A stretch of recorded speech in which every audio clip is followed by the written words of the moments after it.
नमस्कार, एक बार फिर से आप सभी का स्वागत है। मैं मीरा राजपूत।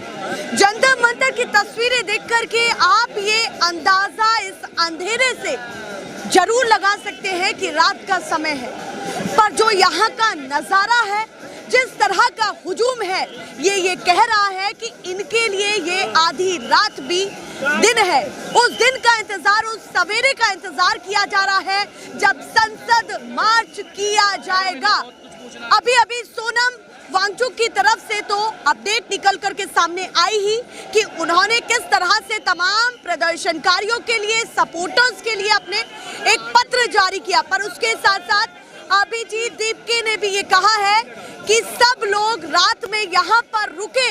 तो देखिए किस तरह का जन सैलाब यहाँ पर दिखाई देता है। सैकड़ों में नहीं, हजारों में यूथ यहाँ पर रात में रुका हुआ है। और आप सोचिए कि 2 बजे का समय है, ये 2 बज रहे हैं। उस समय ना इनकी आंखों में नींद है, ना कोई नींद की कोई चिंता। और देखिए हाथों में किस तरह के पैम्पलेट्स लग रहे हैं कि यूथ रेवोल्यूशन डे 20 जुलाई, यानी कि इसको रेवोल्यूशन डे के तौर पर वो देख रहे हैं कि अपने आप में ये उन तमाम जेनजीज के लिए, उसके साथ साथ जो यूथ इस लड़ाई में लगातार पहले दिन से है डिजिटल मूवमेंट के द्वारा या यहाँ आकर वो इसको अपने आप में एक बहुत बड़े दिन के तौर पर देख रहा है। ये अपने आप में बहुत महत्वपूर्ण हो जाता है कि किस तरह से विरोध प्रदर्शन कर रहे हैं। आप देखेंगे तो इस पूरी प्रोटेस्ट साइट पर कहीं भी जगह नहीं है और किस तरह का समर्थन यहाँ पर मिल रहा है। पर उससे पहले मैं ये भी बता दूं कि दिल्ली पुलिस के द्वारा जो है एडवाइजरी जारी की गई है, पब्लिक एडवाइजरी दिल्ली पुलिस के द्वारा जारी की गई है।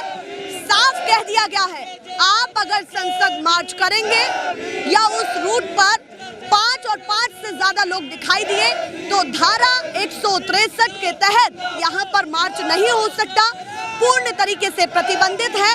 अगर आपने ऐसा किया तो आपके ऊपर कार्यवाही होगी। ये अपने आप में जद्दोजहद वाली स्थिति दिखाई दी है, क्योंकि दिल्ली पुलिस ने तो अपनी पूरी तैयारी कर ली है। यहाँ पर वज्र वाहन भी है और तमाम चीजें भी देखने के लिए मिली है। उसके साथ साथ उन्होंने एडवाइजरी में ये क्लियर बोल दिया है, मार्च होगा तो एक्शन भी होगा, जिस तरह की एडवाइजरी है।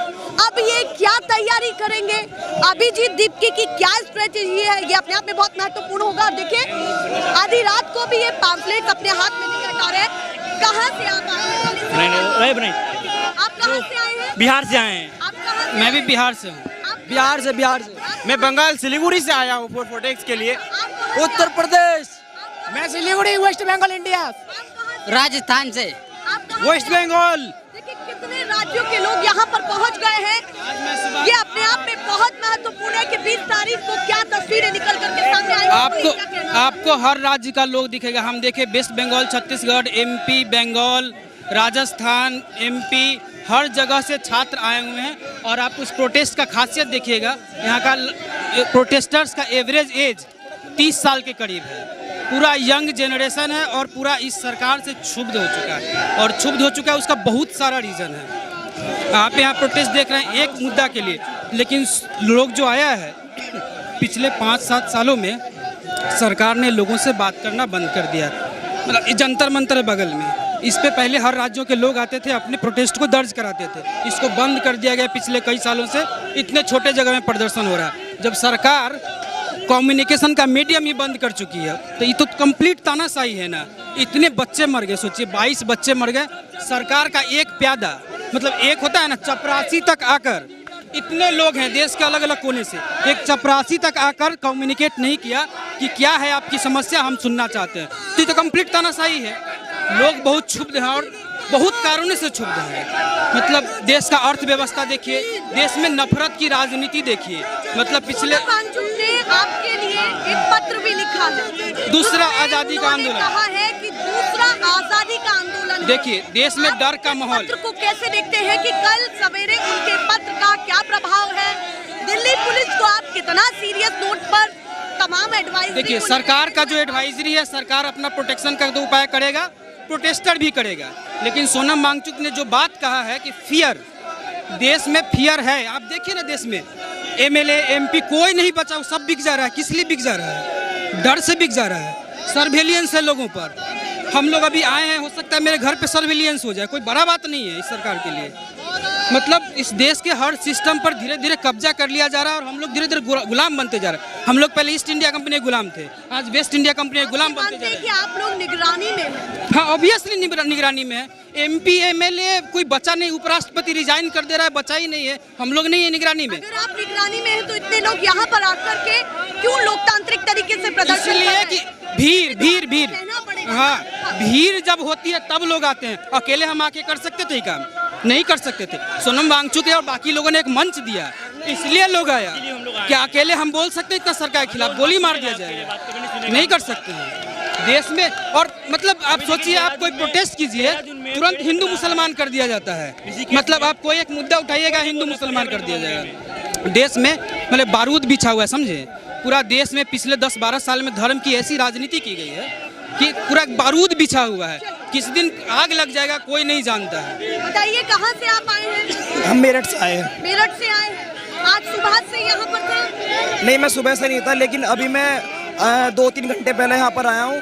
लेकिन रात में ही क्यों आए आप मेरी सुनिए, मैं यहाँ पर क्यों आया हूँ। हाँ। मैं यूपी से हूँ और मेरठ से। मेरा मुद्दा ये है कि उत्तर प्रदेश के अंदर 8 साल से प्राइमरी शिक्षक भर्ती नहीं आई है, ठीक है ना। और लेकिन जब सरकार से सवाल पूछा जाता है तो सरकार का सवाल ये रहता है कि शिक्षक अनुपात समान है, जबकि अगर आंकड़ा देखें आप, शिक्षक अनुपात का आंकड़ा देखें तो उत्तर प्रदेश के अंदर कम से कम 2 से 2.25 लाख पद खाली हैं जो कि बेसिक शिक्षा के अंदर है। लेकिन सरकार का इस पर कोई भी निर्णय नहीं है। आज हम इस सिस्टम के खिलाफ यहाँ पर इस प्रोटेस्ट में जो खड़े हैं, आज हम सभी लोगों के समर्थन में हैं। हमारे साथ हमारे भाई भी आए हैं, सभी लोग इसके खिलाफ हैं। जो सोनम वांगचुक जी के सर के साथ जो एजुकेशन सिस्टम के खिलाफ वो लड़ रहे हैं, उनको जो डिटेन कर लिया गया है वो जबरदस्ती, ये बिल्कुल सरकार की बिल्कुल मनमानी है। ये सरकार बिल्कुल आज़ादी के बाद बहुत गलत कर रही है। ऐसा आज तक किसी सरकार में ऐसा बिल्कुल भी नहीं हुआ है जो इस बार इस सरकार में यहाँ हो रहा है। आप लोगों के लिए सबसे तकलीफ वाली तस्वीरें सोनम वांगचुक को लेकर के जी देखिए, सोनम वांगचुक जी, समझ पा रहे हैं। देखो मैं आपको बताता हूँ,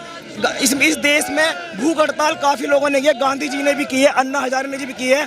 और उसके बाद आप अगर देखोगे तो भूख हड़ताल सबसे ज़्यादा अगर की है तो उसके बाद सोनम वांगचुक जी का भी नाम आ रहा है। लेकिन उस बंदे को ऊपर इल्ज़ाम लगाया जा रहा है कि वो शाम को खाना खा लेते हैं, वो कर लेते हैं, ऐसा कर लेते हैं, जो कि इस सरकार के अंदर बहुत ही प्रगंड है। और इसमें कुछ RSS के लोग भी हैं जो इस प्रोटेस्ट को ख़राब करने का काम करते हैं। अभी मैंने देखा जो CJP के फाउंडर हैं अभिजीत दिपके, उनके ऊपर इंक फेंकी गई, और जो इंक फेंकने वाली वो लेडीज थी, वही कुलदीप सिंह सेंगर जो रेपिस्ट है उसके प्रोटेस्ट में शामिल थी, उसका वो पोस्टर भी वायरल हो रहा है। लेकिन बीजेपी के लोग क्या कर रहे हैं, उसको डाल रहे हैं और उसमें कह रहे हैं कि ये सिर्फ ये पूछ रही है कि अभिजीत दिपके रात को 12 बजे के बाद कहाँ पर जाता है, ये बर्गर खाने जाता है या हॉस्टल में जाता है, मतलब ये सवाल उठाया। लेकिन नीट के मुद्दे पर कोई बात करने को तैयार नहीं है, एजुकेशन सिस्टम के खिलाफ कोई बात करने को तैयार नहीं है।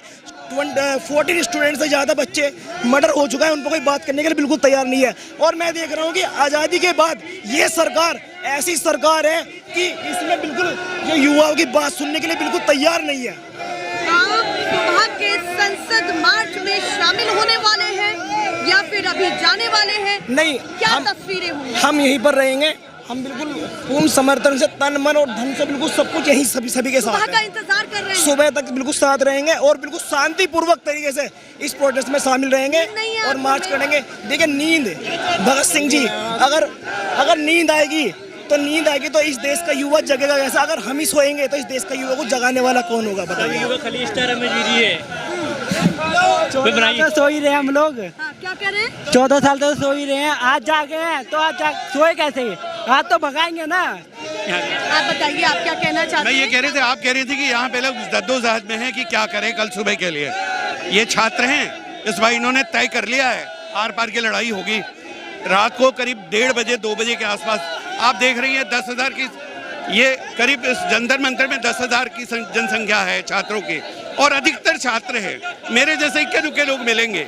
मैं तो इसलिए आया हूँ क्योंकि मेरी बिटिया जयपुर गई है, तो मैं उसकी जगह भरने आ गया हूँ। अच्छा, बेटी आपकी जयपुर गई है तो आप यहाँ पर भागीदारी? सॉरी, मैं जयपुर, वो गई है गुजरात जी, तो मैं उसकी जगह लेने आ गया था केवल। तो मैं रात को 1 बजे फुर्सत मिली तो मैं 12 बजे चल दिया घर से कि भाई चलो मैं बिटिया की जगह लूँ। अदरवाइज कौन रहा है कि आपकी बेटी नहीं आई तो आपको क्यों आने की जरूरत? मेरी अंतरात्मा तो देख रही है ना, मेरी अंतरात्मा देख रही है ना कि मैं अगर अपनी बिटिया की जगह नहीं भरने आऊँगा, मैं कल होके क्या जवाब दूंगा कि आंदोलन के लिए मैंने क्या किया था। वो तो मुझसे पूछेगी, पापा मैं तो नहीं थी, आपने भेज दिया था, मेरे बदले क्या किया आपने, मैं क्या जवाब दूंगा। इसलिए मैं आया हूँ यहाँ पे कि कम से कम वो युवा है उसे बता तो पाऊँ कि हकीकत क्या है। हाँ, दूसरी ये बात है सबसे बड़ी कि देखिए बिटिया है, मैं उसे पढ़ा रहा हूँ, लेकिन मुझे ये बहुत बड़ा भय लग रहा है कि अब सरकार क्या करती है कि हर पेपर को लीक कर देती है। तो मतलब सरकार की सीधी मंशा है कि जिनके पास पैसे हैं वो लोग सरकार को पैसे दें और उनको नौकरी दे देगी। चलो अच्छी बात है, तुमने नौकरी दे दिया, लेकिन तुम इस देश को बनाना क्या चाहते हो? तुम भ्रष्टाचार खत्म करना चाहते हो या बढ़ाना चाहते हो? तो इस तरीके से तो भ्रष्टाचार बढ़ेगा ना। जिसके पास पैसे होंगे केवल उसी को नौकरी मिलेगी, जिसके पास नहीं होंगे उससे तो क्या हम लोन लेके जिंदगी भर बच्चों को नौकरी भी दिलाएंगे? फिर अपनी जिंदगी कब जिएंगे बच्चे? अपनी जिंदगी कब जिएंगे जब जिंदगी भर लोन ही भरते रहेंगे? एक लोन अगर मिस हो जाता है तो सरकार जान ले लेती है इधर कॉल करा के रखे। आप बताइए कि क्या हम स्वतंत्र भारत में क्या स्वतंत्र जिंदगी जी पा रहे हैं, चाहे मैं चाहे मेरे बच्चे?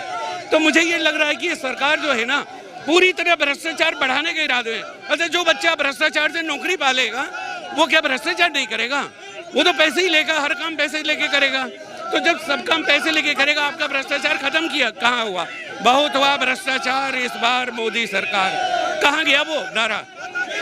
आप यहाँ पर पहुँचे हैं, ऐसे ही कई लोगों से मेरी बातचीत हुई है, पर एक आरोप और भी है जो पहले दिन से लगातार तमाम प्रोटेस्टर्स के लिए छोड़ा गया है कि आप लोग राजनीति से प्रेरित हैं।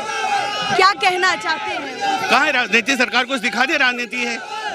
ये तो दरअसल हमारे राजनीतिक जो पार्टियां हैं उनके नुमाइंदे तो अभी बिल्कुल लास्ट से आना शुरू हो गए, समझ रही हैं? और सबसे बड़ी बात है कि हर राजनीतिक पार्टी में आंदोलनकारी भी हैं, तो हमें तो उन आंदोलनकारियों की जरूरत है। हमें तो इस वक्त जनमानस की जरूरत है। आओ और इसे सफल बनाओ, चाहे वो राजनीतिक पार्टी हो, सोशल वर्कर हो, NGO हो या कोई हो। इस आंदोलन को आखिर राजनीतिक पार्टियां आ रही हैं, उनके बच्चे भी तो इस भ्रष्टाचार से अफेक्टेड हैं। अगर वो बीजेपी वाले हैं तो वो भी तो अफेक्टेड है ना इस भ्रष्टाचार से। हम तो सभी को आह्वान करते हैं, सभी आओ इस आंदोलन में शामिल हो और इसे सफल बनाओ। क्यों डरना? कल सुबह पुलिस ने परमिशन नहीं दिया, तो पुलिस ने तो इसकी भी परमिशन नहीं दी थी आराम से, लेकिन दे तो दिया। पुलिस ने एक परमिशन इसका दे दिया, तो आगे भी परमिशन देगी, नहीं देगी तो पुलिस अपना काम करे, हम अपना काम करेंगे। हम तो आए अपना काम कर रहे हैं। कल संसद मार्च होगा तो होगा, वो हम डरने। जब मेरी उम्र नहीं डर रही है तो ये नौजवान क्या डरेगा? ये मेरा बच्चा है। आगे की जंग के लिए आप तैयार हैं? जंगी शांतिपूर्ण। मैं किस लिए शांत भर जाऊं? मैं किस लिए घर में शांत बैठ जाऊं? मेरे बच्चे बेकार हो जाएंगे, मेरे बच्चे बेरोजगार रहेंगे पूरी जिंदगी भर अगर मैं बैठ गया तो। मैं तो बोलता नहीं था, अन्ना आंदोलन में एक बार मौका आया था तो बोल दिया था, लेकिन मैं चुप हो गया। तो मेरे चुप होने से तो भ्रष्टाचार बढ़ा ना। तो मैं अपने बच्चों के लिए चुप क्यों रहूं? मैं घर में क्यों बैठूं? मेरी जिंदगी का और यूज क्या है? मैं 56 साल का हो गया हूं, अगर एक पुलिस की गोली ही लग जाएगी मैं मर ही जाऊंगा। मेरे बच्चों का भविष्य तो सुरक्षित होगा। क्या करूंगा अपनी जान बचा के? क्या करूंगा मैं अपने जी के? प्रोटेस्ट में आपको देखकर ये अंदाजा नहीं होगा कि रात के 2 बज रहे हैं। और देखिए तस्वीरें कुछ ऐसी भी है कि प्रतीकात्मक तरीके से यहाँ पर यूथ आ रहा है और मैं जो देख पा रही हूँ कॉकरोच बन के यहाँ पर आए हैं। बातचीत मैं आपसे कर सकती हूँ? जी बिल्कुल। शुभ नाम क्या है आपका? रेखा। क्या कह रही हैं? रेखा। अगर आप ये हटा सकती हैं, थोड़ा सा साइड रख सकती हैं अपने इस गर्मी नहीं लग रही है, इस तरह से विरोध प्रदर्शन कर रही हैं। देखिए किस तरह से यहाँ पर प्रतीकात्मक तरीके से विरोध किया जा रहा है। कॉकरोचेस लौट चुके हैं और ये किस जुगाड़ से इन्होंने इस मुखौटे को बनाया है, ये छलनी यहाँ पर दिखाई दे रही है और तमाम चीज़ों से इस मुखौटे को बनाया गया है। आप सोचिए कि यही जेंजीज है जो रात में जग रहे हैं, नींद नहीं है, नींद की चिंता भी नहीं है, थकान की चिंता भी नहीं है, संसद मार्च कल कैसे होगा कोई चिंता नहीं है, टैंक्स पर चढ़ गए हैं। तो दूसरी तरफ ये यहाँ पर और भी महिलाएं भी दिख रही हैं, बच्चियां भी दिख रही हैं, ये यंगस्टर्स दिख रहे हैं। शुभ नाम क्या हुआ आपका? रेखा। इनका कहाँ से आप आई हैं? दिल्ली से। दिल्ली से? हाँ। दोनों दोस्त हैं या सिस्टर्स हैं? सिस्टर्स। तो रात में, आधी रात में नहीं लग रहा है कि घर चले जाना चाहिए, वापस बेड का लुत्फ उठाना चाहिए? जी बिल्कुल। वजह क्या है जो इतनी रात को भी आपको जगा करके यहाँ पर रखी हुई है? मैम वजह ये है कि हाँ, आ रही है। मैम वजह ये है कि इतने बच्चों ने सुसाइड कर रखा है और अभी तक सरकार के मुंह से चू तक नहीं निकला। एटलीस्ट अगर वो उन पेरेंट्स के पास जाते और बातचीत करते तो हमें भी लगता कि नहीं, सरकार उन बच्चों के लिए कुछ सोच रही है। इतने नीट पेपर कैंसिल हो गए, उनके मुंह से कुछ नहीं निकला। परेशानी ये है आज की डेट में कि सरकार किसी भी चीज़ की अकाउंटेबिलिटी लेना ही नहीं चाहती। वो मुद्दों में भटकाना चाहती है। उनको अच्छे तरीके से पता है हिंदू मुस्लिम कर दो, ये लोग आपस में भीड़ मरे गाय बकरी की तरह मर जाएंगे, है ना। हिंदू मुस्लिम कर दो या हिंदू राष्ट्र खतरे में है, ये कर दो। बट अभी जो जिन बच्चों ने सुसाइड किया है उनके माँ बाप पे क्या गुजरी होगी। हमारे घर पे कोई मर जाता है, 1 साल तक हम शोक मनाते हैं। सोचो जिनके बच्चे 16 साल के, 18 साल के, जिन बच्चों ने सुसाइड किया है, किसी ने अपने बच्चों को पढ़ाने के लिए लोन लिया, किसी ने अपना घर गिरवी रखा, किसी ने कुछ किया, हम नहीं जानते। हम उनका दर्द कभी समझ भी नहीं पाएंगे। जो माँ बाप सोचते हैं कि हम इनके कंधों पे जाएंगे, बच्चे अपने माँ बाप के कंधों पे गए हैं। सोचो उन घर का कितना बुरा हाल होगा। तो सरकार को उस चीज़ की अकाउंटेबिलिटी लेनी चाहिए। और आज मैं यहाँ पे इसीलिए हूँ, मैं उन बच्चों के लिए भी हूँ, मैं आने वाले बच्चों के लिए भी हूँ और मैं अपने लिए भी हूँ। कल संसद मार्च की बात यहाँ से हुई और इसीलिए ये जो लोग नीचे सड़कों पर बैठे हुए हैं, ये शायद इसीलिए सड़कों पर बैठे हैं कि अगली सुबह का इंतजार कर रहे हैं। इसीलिए वो सुबह कैसी आप इमेजिन कर रही हैं? मैम मैं तो ये इमेजिनेशन कर रही हूँ कि हम अगर सांसद जाए तो वो लोग हमारा स्वागत करें और हमसे बात करें। और अगर ऐसा नहीं होता और वो बातचीत नहीं करते, फिर तो देश को पता ही है कि उनको क्या करना है। क्योंकि भगत सिंह ने भी वही किया था अपने देश के लिए, गांधी जी ने भी वही किया था, अंबेडकर जी भी ने वही किया था और हम भी वही करेंगे। उन्हीं के ही सहारे चलेंगे, उन्हीं के ही रास्तों पे चलेंगे। बातचीत करने की थोड़ा सा आगे आइए ताकि आपसे बातचीत करने की कोशिश करूं। इस आधी रात में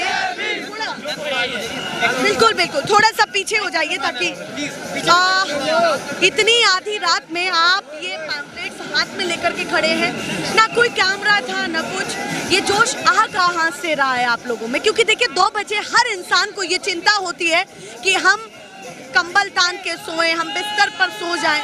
आप लोग सवेरे का इंतजार कर रहे हैं इतनी रात में और पूरे दिन भी होंगे। कहाँ से आप आए हैं? मैं तो मैम हरियाणा से आया हूँ और मैम ये तो काफ़ी छोटा कंट्रीब्यूशन है मैम। एंड अकेला मैं कुछ नहीं कर सकता, ना ही ये कुछ कर सकते, ना ही आप, ना ही बल्कि वांगचुक सर भी अकेले कुछ नहीं कर सकते। Together we are powerful ma'am. और मैम वही हम करने की कोशिश कर रहे हैं बस। अभी आप पढ़ाई कर रहे हैं या फिर जॉब? मैम पढ़ाई कर रहा हूँ, मैम मैथ्स ऑनर्स। तो अभी इस तरह से आप यहाँ पर समर्थन दे रहे हैं। कल सुबह आप संसद मार्च की बात कह रहे हैं। एडवाइजरी जारी हो गई है दिल्ली पुलिस के द्वारा, उसमें साफ तौर पर लिखा हुआ है कि धारा 163 के तहत कोई भी संसद मार्च नहीं कर सकते और अगर 5 से ज़्यादा आप लोग इकट्ठे होते हैं तो उस पर तुरंत प्रतिबंध लगाया जाएगा और वो एक्शन मोड में दिल्ली पुलिस दिखाई देगी। जब 5 और 5 से ज़्यादा लोग इकट्ठे नहीं हो सकते तो आप लोग तमाम यहाँ पर सैकड़ों हजारों की तादाद में रात को इकट्ठे हो गए हैं। लगता है कि संसद मार्च कर पाएंगे, उस सड़क तक कूच कर पाएंगे जिस संसद को देखने का आपने ठाना है और ये आवाज़ गूंज वहाँ तक सुनाने की आपने ठानी है, उस सड़क तक भी पहुँच पाएंगे? मैम इधर इकट्ठा होना तो इलीगल नहीं है, ये तो है। बाद के जो प्रोसीजर्स हैं हम सारे फॉलो करेंगे, जितने भी है। कुछ भी इलीगल हम भी नहीं करना चाहते। टोटली इस प्रोटेस्ट की सबसे अच्छी बात ये है कि ये गांधीयन प्रिंसिपल पे हो रहा है, इसलिए मैम। चलिए बहुत धन्यवाद।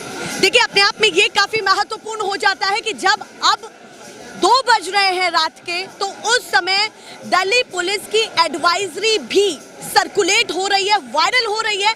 उसमें साफ तौर पर ये लिखा है कि अब कोई भी व्यक्ति, जितने लोग यहाँ पर प्रदर्शनकारी हैं, अगर वो 5 और 5 से ज़्यादा इकट्ठे होते हैं कल सवेरे संसद मार्च के लिए, तो उनको तुरंत या तो उनके ऊपर एक्शन होगा और प्रतिबंध लगाया जाएगा। साफ तौर पर ये कहा गया है। तो ये अपने आप में बहुत महत्वपूर्ण है कि दिल्ली पुलिस ने ये कहा है और ये भी कहा है कि ये अनाधिकृत प्रदर्शन है। अनाधिकृत यहाँ पर कहा है कि ना तो हमसे इजाजत मांगी गई और ना हमने इजाजत दी। इस तरह की एडवाइजरी जारी दिल्ली पुलिस से हुई है, पर इन लोगों का जुनून नहीं थम रहा है। मैं दूर तक जाऊं, पैर रखने की जमीन यहाँ पर जगह नहीं है। और देखिए किस तरह से जो प्रशासन के ही वज्र वाहन, वाटर कैनन, वो तमाम चीजें हैं, उन पर चढ़ करके वो तिरंगा लहरा रहे हैं। इस तरह का जुनून निकल करके सामने आ रहा है। मैं कुछ लोगों से बातचीत करने की कोशिश करती हूँ। हाँ जी। देखिए, आप हमारे हाथों में आप देखेंगे पानी है, झंडे हैं, कागज हैं, उनके हाथों में डंडे हैं। तो कौन पीसफुल तरीके से तैयार है, कौन नहीं आपको दिख रहा है। और दूसरी बात, आपने कहा कि कल वहाँ पहुँच पाओगे कि नहीं पहुँच पाओगे। जब यहाँ पे ब्रिटिश हुकूमत थी, जब भी इतने जेल नहीं थे कि पूरे भारतीय उसमें जाके अंदर रखे जा सके, यहाँ पे लोग इकट्ठा हो रहे हैं, कल भी होंगे। ये प्रोटेस्ट इकलौता तरीका है लोगों के पास अपना हक, अपनी मांगे रखने का। अगर आप अधिकृत आपके प्रोटेस्ट को कह दिया गया है कि ना तो इजाजत मांगते हैं, ऐसे ही बैठ जाते हैं, इस तरह की बातें उनकी तरफ से निकल। देखिए यार, देखिए अगर आप खुद से सोचिए, इनके खिलाफ अगर हम कर रहे हैं आंदोलन, तो इनसे इजाजत मांगेंगे, ये कभी देंगे? नहीं देंगे। देखिए, जिसकी लाठी उसकी भैंस वाली बातें हैं। अभी के टाइम में मीडिया, अगर मैं आपसे एक सवाल पूछूं, अगर आप बुरा नहीं माने, आप टीवी से हैं, यानी कि आप ट्रेडिशनल मीडिया से हैं कि ये डिजिटल मीडिया से हैं? ये पूछने की जरूरत आप लोगों को क्यों? ठीक है, नेशनल मीडिया तो आ ही नहीं रहा यहाँ पे।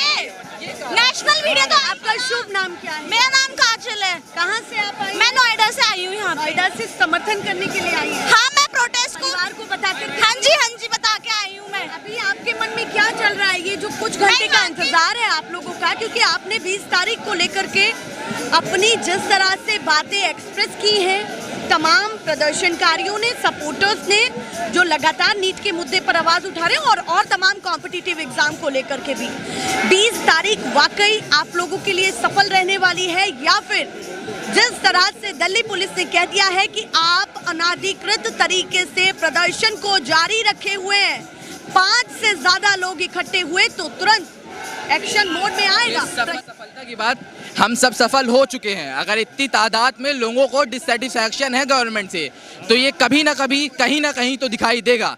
तो ये प्रोटेस्ट सफल हो चुका है जब इतने सारे लोग इतनी जगहों से आ चुके हैं, है ना? ये बात सत्य है। और जी नहीं, बहुत अच्छी बात है, आप तालियां बजाइए, क्योंकि बाकी सब समर्थन की जरूरत है। रात भर ये जागेंगे, कल सुबह भागेंगे। जरूरी है कि रात भर जागेंगे, कल सुबह भागेंगे। जी, तस्वीरें थकान वाली तो नहीं होने वाली है। थकान, देखिए आपको मैं, हर शरीर को आराम चाहिए होता है। एक कविता थी जिसकी कुछ लाइनें आसपास ऐसी थी कि आप एक पंछी का घोंसला तोड़ सकते हैं, उसका घोंसला बनाने की हिम्मत और मन, इरादे, ये सब नहीं तोड़ सकते, है ना? ये सब नहीं छीन सकते। आप हमें आज तोड़ेंगे, कल फिर किसी मुद्दे पे चीज़ें हो जाएंगी। इतिहास गवाह है, इसी जगह पे इतने सारे प्रोटेस्ट हो चुके हैं ये सरकार के खिलाफ, डिससेटिस्फैक्शन। और हर बार मुद्दा यही आता है कि ये अपनी सुनते नहीं है, अपने बिल पास कर देते हैं, अपने मन से डिसीजन ले लेते हैं, क्योंकि इनके पास इतनी बहुमत है, घमंड है बहुमत का। लास्ट टाइम जब बहुमत कम हुई थी तो खौफ आया था, सब इधर उधर भागे थे, मीटिंगें लगी थी। अगली बार ये बहुमत और घटेगी और अगली बार हो सकता है ये भागें और अपनी अपनी जगहों से गायब हों। तो देखिए, मुद्दा जो आखिरी में घुमा फिरा के सबको हटा दीजिए। एक चीज़ है, रिस्पॉन्सिबिलिटी लेना ज़रूरी है, अकाउंटेबिलिटी डेमोक्रेसी की ड्यूटी है, ठीक है? आप सोनम वांगचुक को हटा दीजिए, मेरे को हटा दीजिए, इनको हटा दीजिए, अभिजीत दीपके को हटा दीजिए, सबको हटा दीजिए। कॉकरोच जनता पार्टी का नाम आप हटा दीजिए। ये बच्चे हैं, स्टूडेंट हैं, देश के वासी हैं, जो अपने नेता से उसकी अकाउंटेबिलिटी मांग रहे हैं। अगर आज ये नेता अकाउंटेबिलिटी नहीं देगा तो कल भी कोई भी गलत चीज़ करके ये भागेगा। आज धर्मेंद्र प्रधान है, कल अगर रेल पलटती है तो अश्विनी वैष्णव के भी पास लोग पहुंचेंगे। अकाउंटेबिलिटी ज़रूरी है, अकाउंटेबिलिटी हम लेके रहेंगे। अगर हम यहाँ पर बात कर रहे हैं तो मेरे लिए माइनर चीज़ें बहुत महत्वपूर्ण होती है। अगर हम यहाँ पर बात कर रहे हैं तो वो लगातार उस पैम्फलेट को हाथ में लेकर के खड़े हैं। ये वाकई इन लोगों का जज्बा बता रहा है कि किस तरह से ये इस प्रोटेस्ट को अपने भावनाओं के साथ साथ अपने तन मन से यहाँ पर पूरा समर्थन दे रहे हैं। ये अपने आप में यहाँ की तस्वीरें बहुत कुछ कहती हैं। उनके हाथ में भी कुछ है, समझाइए, बताइए। The power of the people is greater than the people in power. हुआ 716 का, मैं बहरे से आया हूँ 750 किलोमीटर से चल के। आज मैंने सुबह लाइव वीडियो डाला था कि मैं जा रहा हूँ दिल्ली जंतर मंतर पे, वहाँ पे मेरे पे 716 चालान कल रात में हुआ। आज देशद्रोही में चालान हुआ। किस लिए हुआ? मैं अपने भाई बहन की आवाज़ उठाने आया हूँ तो मैं देशद्रोही हो गया? तो ये भाजपा का गुंडा है, लिख रहा है कार है, फालतू का कमेंट करते हैं। ये गोलू सिंह का है। बताइए आप। मोटिव ये है, युवा जागना चाहिए, युवा जाग चुका है, अब आपको एक्शन लेना रह रहा है बस। एक्शन भी हो चुका है मैम, एक्शन भी आ चुके हैं लोग। यहाँ पे जो प्रोटेस्ट दिख रही है, this is the power of the youth and we are going to definitely fight against this power. जो अकाउंटेबिलिटी लेने को तैयार नहीं है, the real problem is accountability. If I am the citizen of this country, this is our right, we have voted him, we have selected him to just not to rule us, just to impact and do something good for our country and for you. Public advisory आपने देख ली जो Delhi police के द्वारा जारी की?